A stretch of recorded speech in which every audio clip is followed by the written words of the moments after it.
Hello, hello, lovely listeners. I have such a treat for you today. We're joined by time hacker Junaid, and he's come on very generously to share about his experience as the first male time hacker. Did you know that you were the first male time hacker?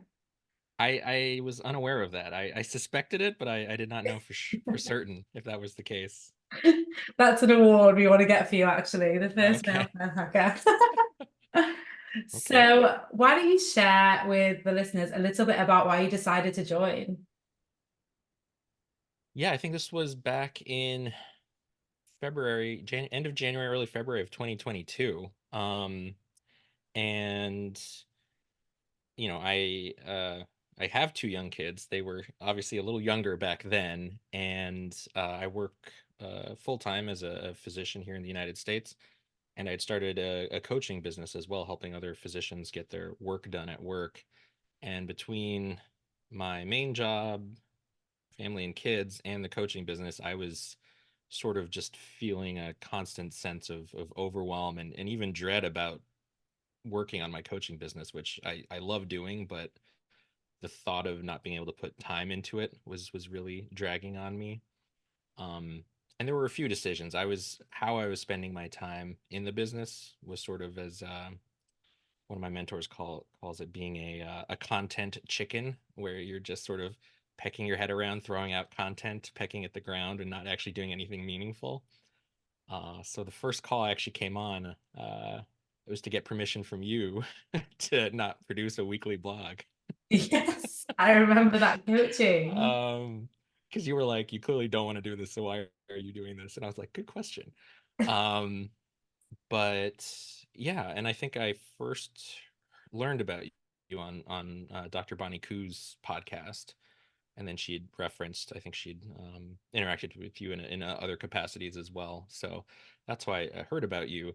I think at the time I was a little hesitant to join, just because I even think your Facebook hand or your Instagram handle at that time was like feminist time coach or something. And so I remember messaging you, being like, "Can I join? Is this okay?"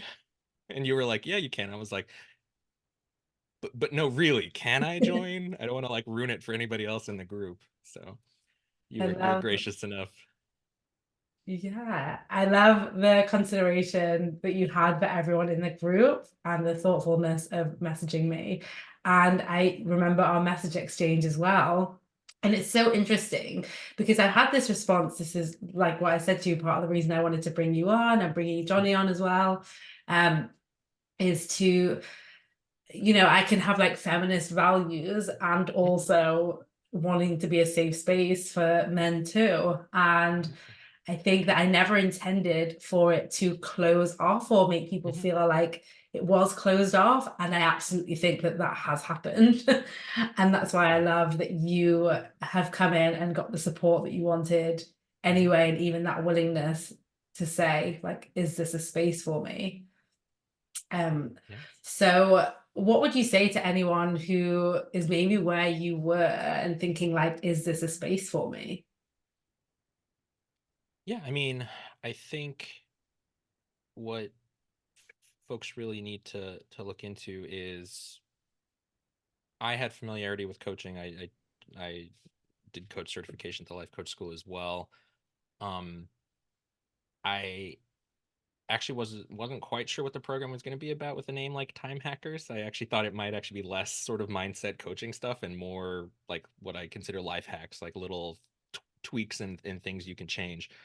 Um, but I'd say for anyone who's considering it, especially, and I know we're going to talk probably a little bit more about male perspective in that whole area, but it's really, you have to be willing to confront all these entrenched subconscious beliefs you don't know about regarding time and what that means about you, what productivity means, how you tie that up with your self-worth. All the things come out when you start exploring time and generally a sense of scarcity around time.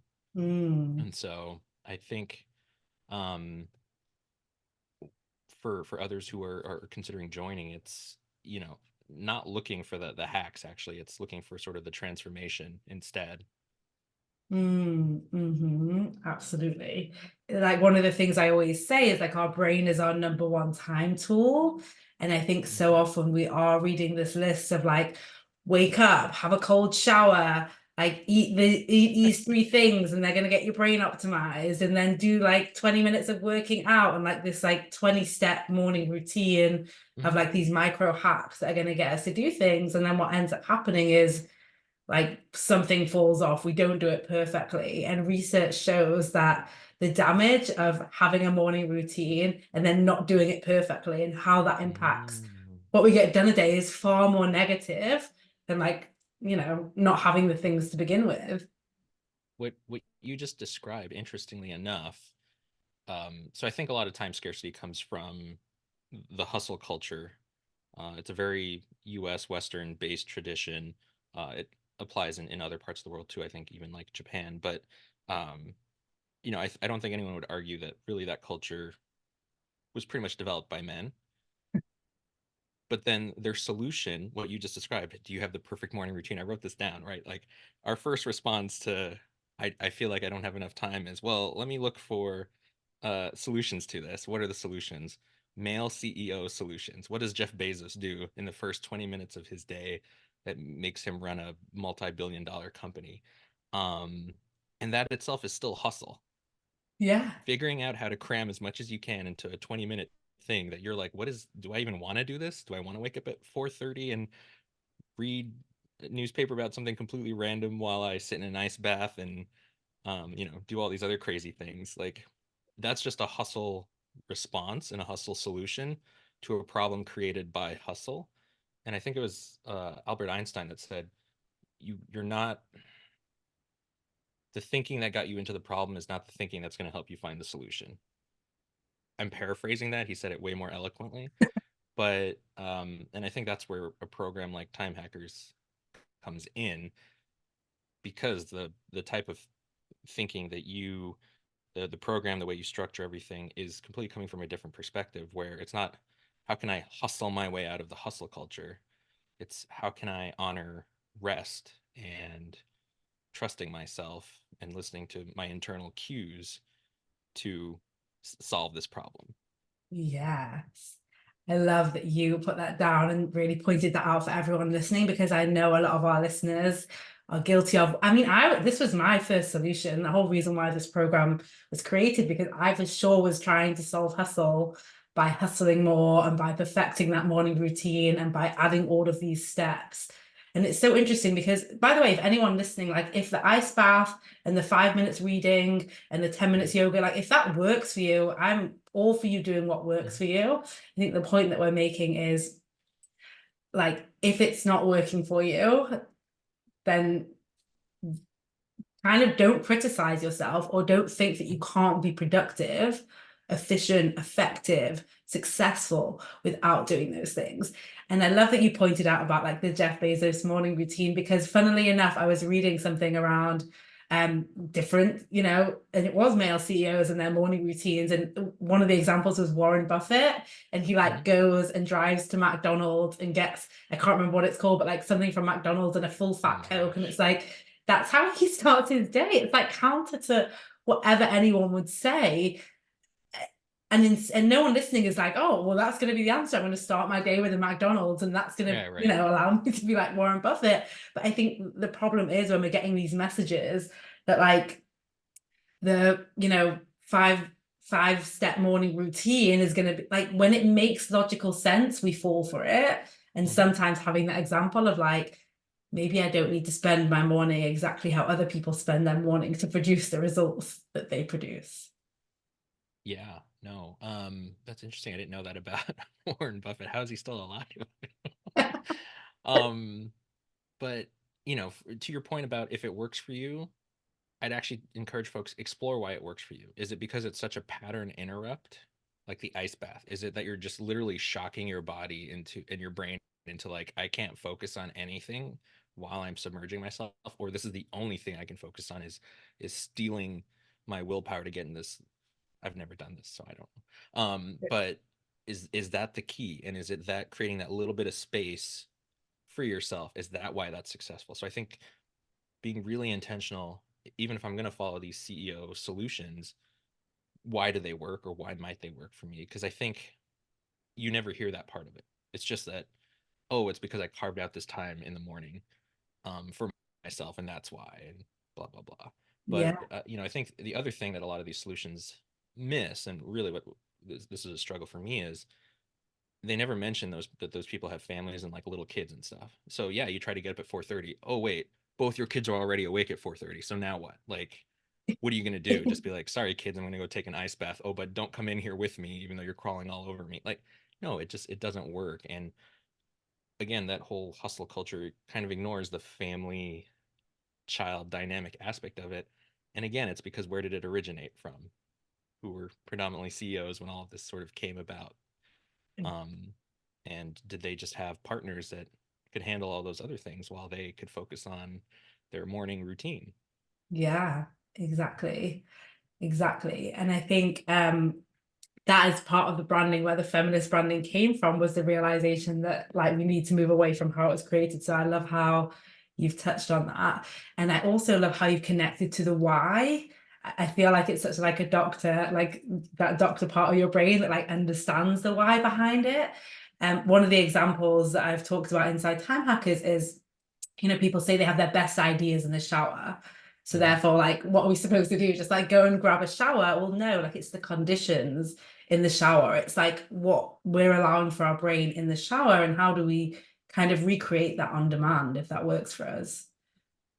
Don't you talk about going on a walk where you're like dictating into your phone and just like don't worry if people think you look kind of loco, just talking about random stuff. Yes. Yeah, it's probably Okay, it's so the same yeah. thing, right? You're Yes, I creating do. space for you to do that. Yeah, I think we don't create space to listen to ourselves enough. In fact, this came up recently coaching someone in the group around like journaling and wanting to build a daily journal practice. And I just think if that's you and you're listening and you want to build something like a journal practice, use what works for you. Like it's easier for me, easier than sitting down with a pen and piece of paper. I can never reread my writing. Like it's just not legible, it's not Mm-hmm. useful. And so I'm not going to reread it. In which case, how I would like to journal is walking and talking out loud to myself. And luckily, in the modern day world, it just looks like I'm on the phone, even though I've just got headphones in. I think one day I'll be brave enough maybe to do it without headphones. I'm not sure. Yeah, yeah. Well, it's the thought that people feel the need to be productive in the shower too, right? Like Mm. taking a shower is not enough. Um, and I think it's because they recognize, hey, I can't do these other productive things that occupy my mind. And that's creating the space for these ideas to flow through. And there are actually solutions. I feel a little guilty saying this, but I've heard that they're like whiteboards designed for the shower so you can write down your idea. Everyone Um, is going to Amazon now. right. I have not gotten one of those, but it is true because you'll be like in the shower and you're just thinking, you're like, wait, wait, wait, keep stay in my head, just stay in my head. And then you get out of the shower and you're like, I forgot it. Yes, yes, But that's why you need to exactly. create more of that space for yourself. Exactly. That's what it is for everyone listening. It's about the space. Yesterday, I did a workshop for senior women in finance, and they've all got a million pulls in different directions, and Mhm. they know that they want to create space. But what I was saying to them is, like, until you value the space, you will just never create it. Until you, like, as long as you're valuing, like, the meeting or your presence or replying to emails super fast, then you will keep choosing that over the space. And it's not until we have the space that we see the benefit of the space, which is a struggle. Like, what would you say to Right. someone who is saying that? I mean, it's like so many things in the world is until you do it, you can't see that you need it or its benefit. Um, so it's just if what you've tried is not working for you, it doesn't mean that something's wrong with you. And I Yes. think that's really the key is if something's not working, you try something else. So what do you have to lose to try time hacking and what you teach? Yeah. And I just know that there are people listening that are already like, I'm trying to think of the word, but already like in awe of what you do. And to be like, I've got two young kids, I'm a doctor and I have a business. a coaching business on the side that are listening, like, wait, how do you do that? Like, is there anything you want to share to anyone who's like, whoa? Yeah, so I think before the complete exhaustion from having kids really took hold, I got really good at using like 10 minutes of time here and there.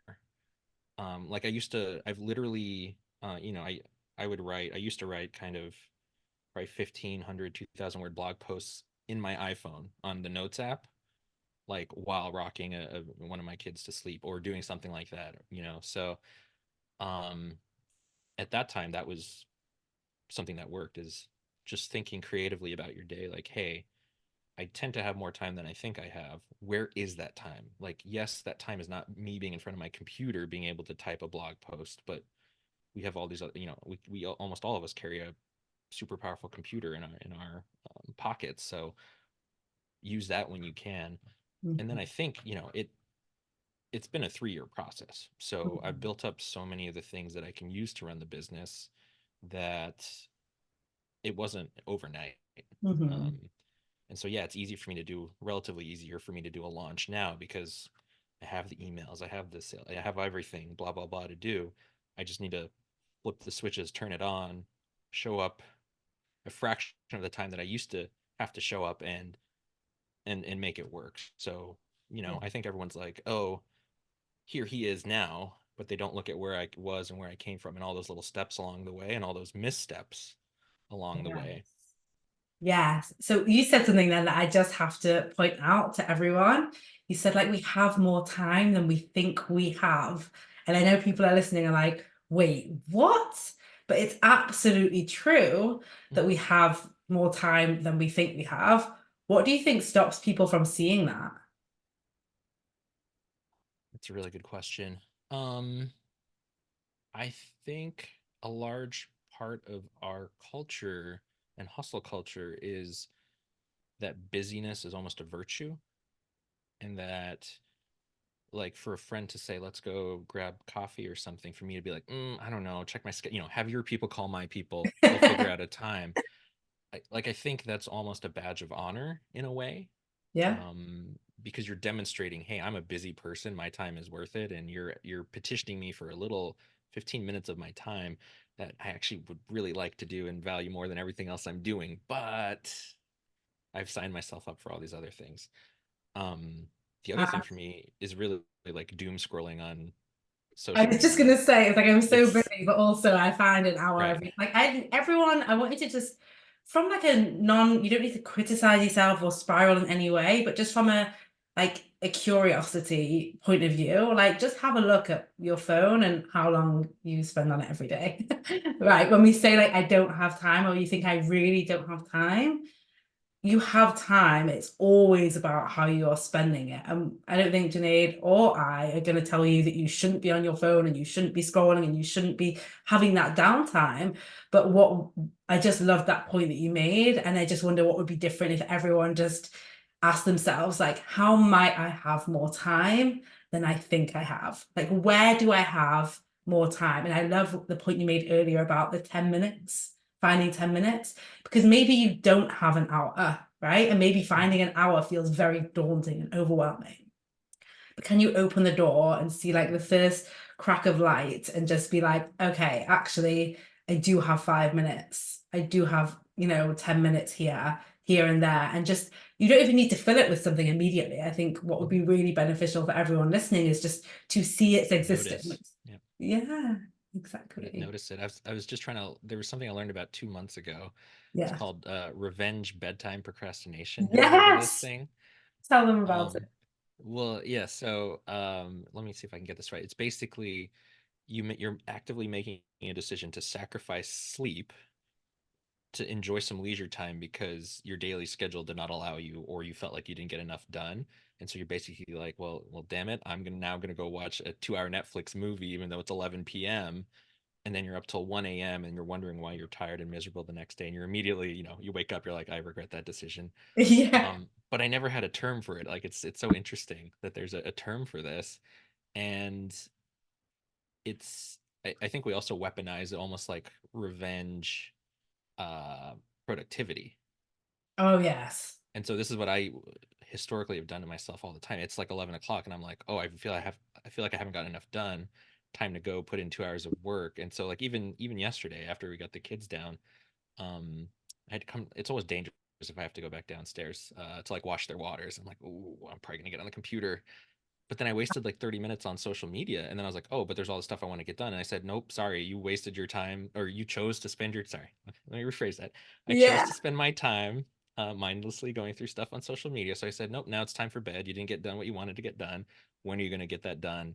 You're just going to go to bed now instead of staying up till 1 a.m. trying to accomplish that thing. Yes, that is such a power move. I just want everyone listening, like, so revenge productivity. I think that's brilliant. That's definitely what we're going to call the podcast. It's just such a fun concept, this idea. And I know so many people do it, and you've just given a great like phrase to it. Revenge productivity is when you tell yourself at 11 o'clock at night, instead of I'm gonna watch this 2 hour Netflix, oh, now I have to do all the things that I didn't get done today. But Mm-hmm. what you just shared was that awareness around knowing it's happening Mm-hmm. and then deciding to sit in the consequence, right? Of like, no, I didn't get done what I needed to. Now, what that's going to teach your brain is tomorrow I better get the things done I want to do, because I'm Yep. not going to let myself make up for it. And I think one of the biggest mistakes I see out there when it comes to revenge productivity is we don't realize we are creating and forming a new habit, and we are teaching our brain that we cannot be productive in the day because we will make up for it later. Mm-hmm. And we end up in this cycle of like revenge productivity, 11 p.m. going forward. And I love that you shared that experience and shared, just for everyone listening, that it's possible to say no to your brain in that moment. And it's important though. Right. And you'll have your good days and you'll have your bad days. Your brain will win some of the time. Maybe you'll overcome it some of the other time. I don't necessarily like setting the brain up as sort of this dichotomous me versus it thing, but it's Yeah. sometimes helpful to look at it like that. Like your brain actually has its own agenda in a way, and that's to use the least amount of energy and to protect itself. And we're on top of that, we are layering our hustle culture, everything else we want to get done. Yes. So there is sort of the potential for strife and internal conflict there. And it's Yeah. just understanding you have a human brain that's functioning actually the way it's supposed to. Right. Our It's whether brain's you, job is to keep us alive, not to make us productive, not to yeah, hit goals. whether you like it or not, like that's what your brain is going to do. And the sooner you come to terms with that and accept it, the sooner you can move past that. Absolutely. And I love the point you made for everyone listening around not ending up in like an argument with your own brain. Like it's kind of like you have this tool, you know how it operates, hopefully. I mean, it's one of the things that we cover in Time Hackers. I'm sure it's something Mm-hmm. you cover with your own clients, like understanding the motivations of the brain. So we're not going to change everything about the brain, especially like this lower part of our brain, the primal part of our brain. But if you know how it operates, then you get to like manage it accordingly. Right. I Yeah. mean, you have to negotiate with your toddlers. You have to negotiate with your toddler brain, right? Like Yes. sometimes that Exactly. involves tricking it into what you want to do. So what you're saying is, as our little one gets into the toddler phase, that I'm already well versed because I've been negotiating with my toddler brain. I hope so. I hope that gives you a leg up. He started saying no, but I don't think he Oh, fully knows what it means. So it's like just no. I'm like, do you want more? He's like, no. And then I like take it away and he starts crying. I'm like, yeah, you this get is an it. interesting phase.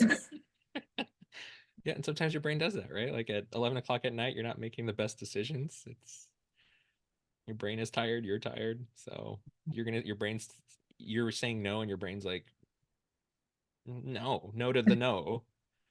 But I am also tired and exhausted. So why are you keeping me awake? But you said you wanted to do that. Like, Yes. So So what we want you to take from this, everyone, is it's not just you, it's all right. of us. And it's not a problem. You can still have the job, have the kids, have the side business. You can still create what you want. You can still achieve goals and have a human brain, a human toddler brain. Human toddler brain. And I think part of the hustle culture, and it's implied in the name, is there's an immediacy to everything. And again, I'm going to butcher this quote, but it's, most people overestimate what they can do in, I think it's a year, but they underestimate what they can do in like 5 or 10 years.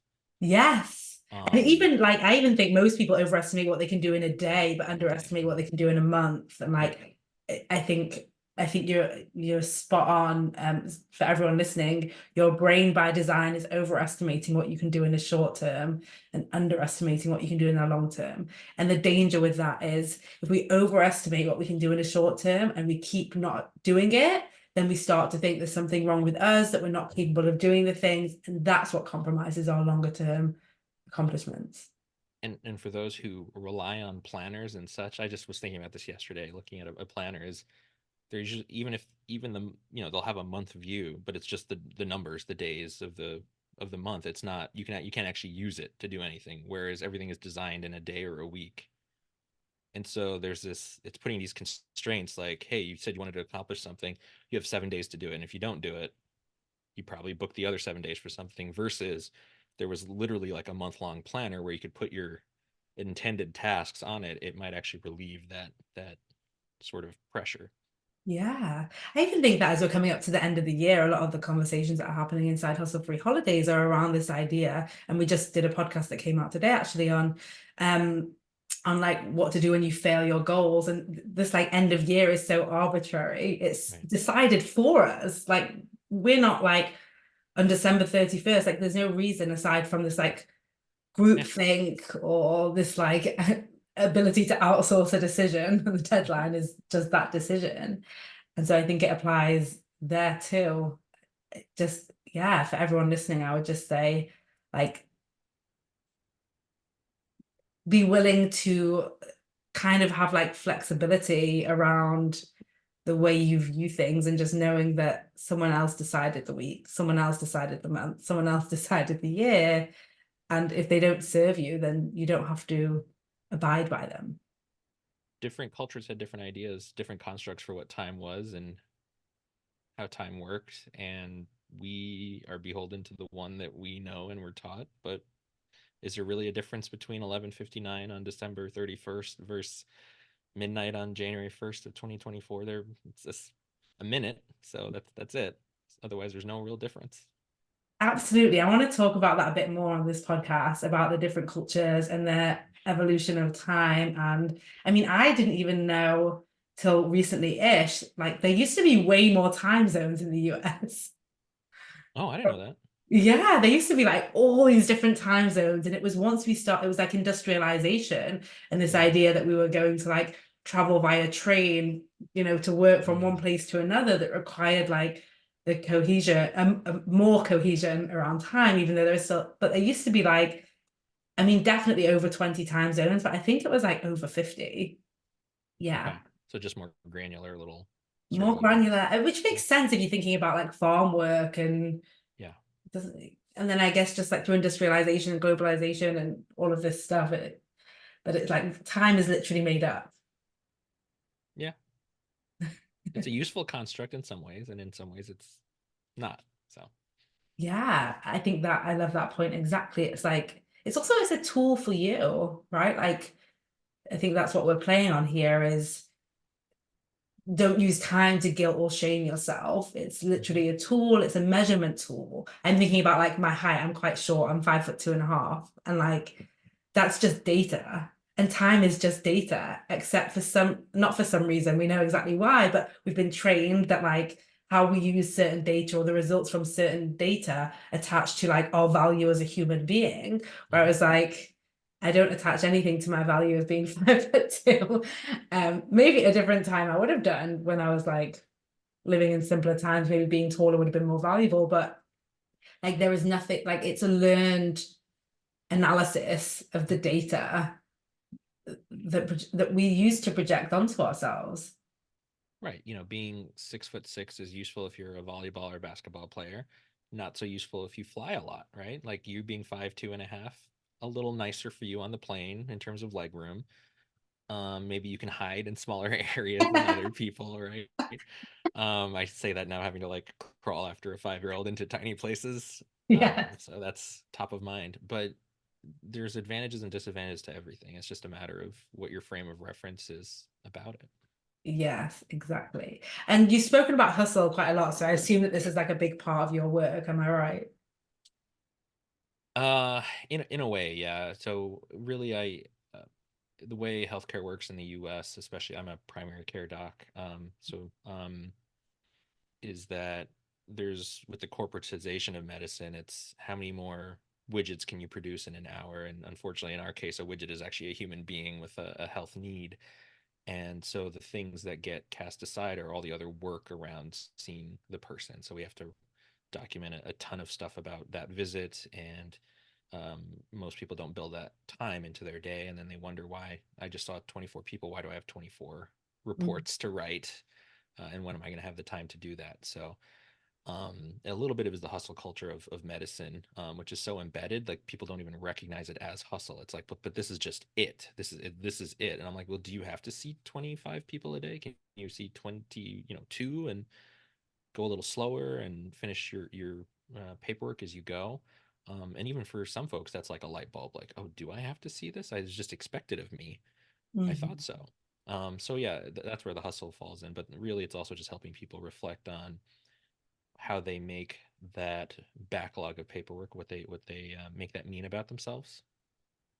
And we put all this emphasis that actually, like me interacting with you, if hypothetically as a patient, that's where the value is. The value is not in the little report that I write up, but the only tangible evidence that I saw you, aside from you saying you saw me, is this little piece of paper now, digitized, to say that I saw you and I did these things. So it's like I have to put all my expertise and everything and craft it in a certain way to impress other people to show that I gave value, and I really try to deconstruct that for the clients.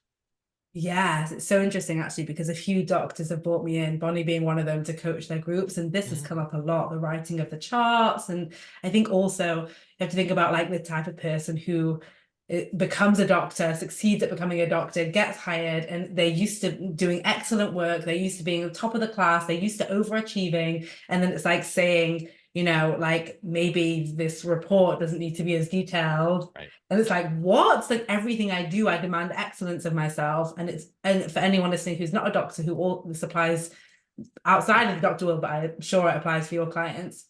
It's like this demanding of excellence across everything. I was having this conversation with a friend recently. She's like, I give 100% to everything. I was like, you don't give 100% to everything. Like, it's impossible. Like the maths is not mathing. Yeah. So Right. like instead of saying to ourselves, I give 100% to everything and then failing, Hmm. or not having enough time for this person, it was like family, so they're not having enough time for the values that we actually hold personally because we're taught to overvalue the productivity stuff. And and be like, oh, this is something where I can just give 5%. Hmm. Yeah. We say B plus work is is still good enough. Yeah. And especially, I'm sure, like, so in your job and in your business, I know that I see this in my business. There are certain things that I do want to give A+ work to, Right. but there are definitely things that I can do B- work to. And like, it serves the function. And actually, I think it serves my business, my clients, my team, everyone better that there is that difference. Hmm. 100%. You want your attention placed where it needs to be placed. Yeah. You don't want Yeah. it you don't want it pulled away with all these other distracting things. Yes. And what would you say to anyone, because this is something that comes up a lot, that feels like guilty or lazy or is like, oh, that's like bad? Unfortunately, it's how you've been conditioned and it's how you've been rewarded your entire life since you were a child. It's how our schooling system is based. It's how you might have been selected for to get into whatever position you are, to get your promotion, to get into your grad school program, whatever it may be. And so you are now trying to challenge this, having built up this just, ponderous amount of evidence that it works and it serves you, and it is useful. Again, in some contexts it's useful, but we tend to weaponize it against ourselves and sort of all or nothing thinking. And so it's just asking, putting little pauses there for yourself. Well, how is this hurting me? How might this be different? How Mhm. might a different approach work a little bit? I think interestingly, when you rolled out the one-on-one coaching calls, I did. You were kind enough to grant existing members sort of a package of three. So I did all three of mine in like a day and a half. Love And it. I brought to them all the same point, and it was just so interesting how each of them was able to tease out a completely different thing Yeah. about it, and ask me, usually good coaching is usually posing a question or phrasing something in such a way that it causes your client to ask themselves a question that's really just really small, like, but why, or like, how could it be different? And if you can just entertain a little bit of doubt in whatever sort of train of certainty you've been riding all this time, then you can, say, okay, let's slow down and let's try something else, or let's see, okay, yeah, how could this be different? What could this look like? Even if I'm 10 miles away from that destination and I can't really fathom it. But we all are creative. We all have some degree of imagination. What would it look like if it was just 1 degree off, 1% different? Mm. I think one thing you say a lot is belief is not this 100% thing. You can have 1% belief, and is that enough to take an action? And it is, because what is experimentation? Experimentation is not I have 100% belief in everything at all times. It's this might work. Mm. The only way to find out is to have a 1% belief and test it out. Yes, I love it. And thank you for sharing about the one-to-one coaching experience as well. Um, just so everyone knows, that's something that's gifted to you when you become a time hacker, or you can just sign up for the one-to-one coaching program. Is there anything? So we're going to do two things before I let you go. Sorry, I've realized we've run over time. That's right. Okay, thank you. So the first thing is just It's a construct, Vicky. It's a construct. exactly, it's just a construct. The first thing is just if there is anything that you want to share about the program, about your experience in the program, maybe even particularly for any men thinking about the program. And the second thing is I want you to tell people how they can work with you and connect with you and who you help, and ways to get in touch. Yeah, so I think if, especially for the men out there, because coaching is still a predominantly, unfortunately, not unfortunately because it's predominantly female, but unfortunately for men, that they feel like they can't partake in it because sometimes you want to get coached by someone that knows your experiences or has your experience. And honestly, yours is not the first program I joined that was, I mean, I joined a group that literally had women in the title that the Yeah. person let me in. So that's just the nature of coaching. So I think for men especially, just understanding like there is value in rest and thinking about how you can show up as your best self if you allow yourself even an inch to just entertain that thought. Like, how could rest actually help me be more productive? And then looking like, what are the tools out there to help me do that? And if you're looking around and you're seeing absolutely no tools, Vicky's entire program is just that. So that's what I'll say about that. As for where folks can find me, my coaching business is Prosperous Life MD. My website is that.com. You can find me on Instagram at Prosperous Life MD. And if you're a physician or in the US, we have other healthcare professionals, APPs, we call them, who needs help with sort of getting your work done at work, because it's the leading cause of burnout here, then I have various ways to help you. You can find me on those channels. Amazing. And we will have the links in the show notes so you can just click them and be directed. And again, I just want to thank you for being a pioneer in the time hackers community and joining. Sounds like it wasn't your first space to do that. I just think it's very powerful to do that, to say, I'm going to get the support that I need. I'm going to reach out, like I'm going to identify what I want, and then I'm going to do what it takes to get it. I think it's so powerful and such a great example. And I'm hoping, everyone listening knows that this is what we're creating in this community and that they're welcome. And I love that the work that you do and the example that you are setting, and just super grateful for your time and expertise and wisdom and everything that you've shared. All Thanks right. so much, It's been a Junaid. pleasure. Thank you.